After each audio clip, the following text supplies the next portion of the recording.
in a very divisive period of time, and Jerry's a Taurus like I am, right? So I follow him and Jay Leno, another Taurus, in that space. I'm like, maybe I should be in that space, maybe doing comedy. Maybe that's my thing. I don't know. But I Did you say doing comedy? Maybe I should. You could maybe do comedy easily. Are you kidding me? Maybe I should be. But I'm asking this question about your relationship because you lived with him while you were in New York. You lived with him. You were his best man. What was it about him and you that made the friendship? Because to this day, you're one of his best friends and vice versa. How because I find it difficult in the time that we're in to trust people who are not from the culture. Like, I don't trust them.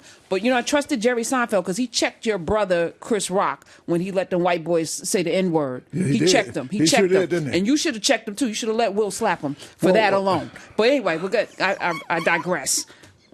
So Jerry learns all that from me. So he had to learn because he's an extrovert. He's not a people person, but now he's learning and he's growing. And I met him we know each other so well because I had a car back then when I was selling advertising. Right. Anybody had a car? What were you driving? Because you seem like you like cars. I don't like cars at all. He likes cars. Right now, my brand new car is a 2008. I bought in 2007 Mercedes-Benz. Looks brand new because there's only 30,000 miles on it in all those years.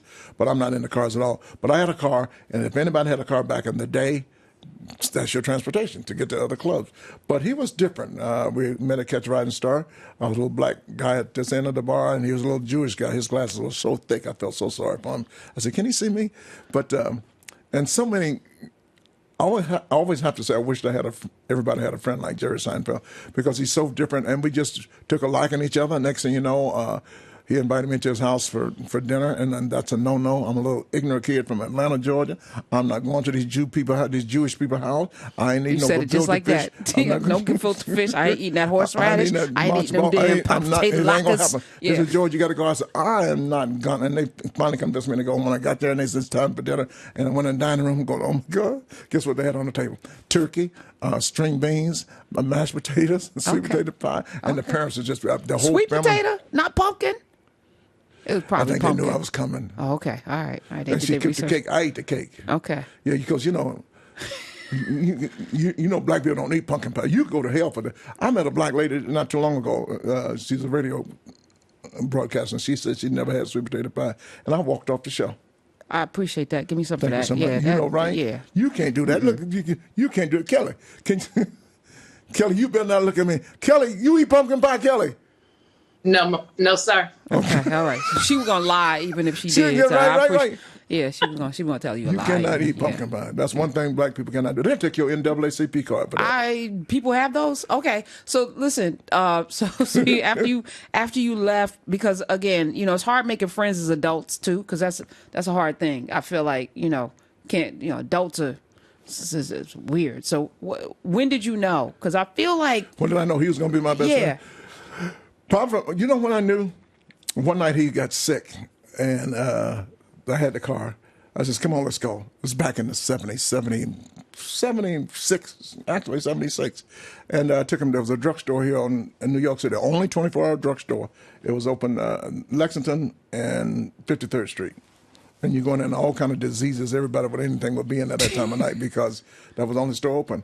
And so I said, let's go get you some. I went to get him some NyQuil. Tussin? Oh, okay. I don't think they had Tussin back then. And they said the NyQuil, and they said, take one cupful.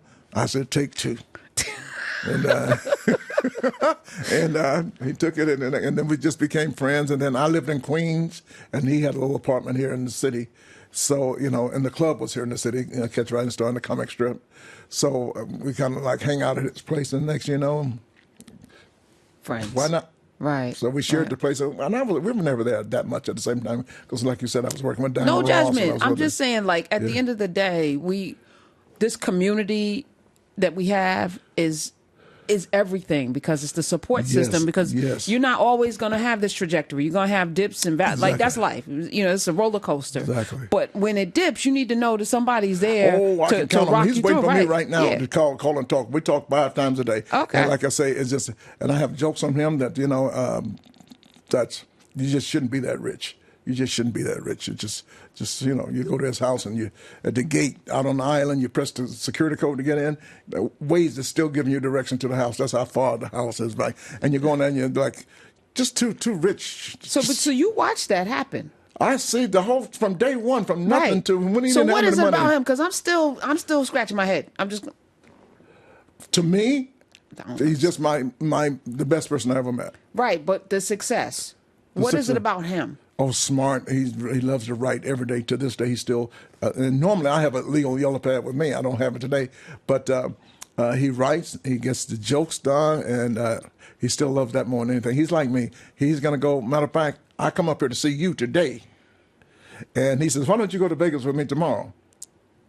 So I'm hopping a plane. I'm going to Vegas with him. He's working Caesars, and I live in Las Vegas. So actually, it's a free ride home. So but I'll come back to New York, and I'll be back in the city next week. I'm doing Sherry Shepherd next week. Are you? Tell her I said hello. Another tourist. I did her first show, and now I'm returning.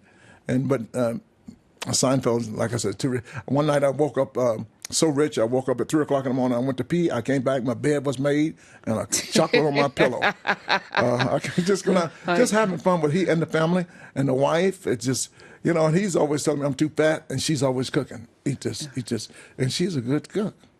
Yeah, she's a good cook. Any regrets, George Wallace? Before I let you go, something that you wish you had. Regrets in life. You mean in life? Yeah. Oof. Something that you said. I don't know. I'm just so blessed. What difference does it matter? I'm blessed right now.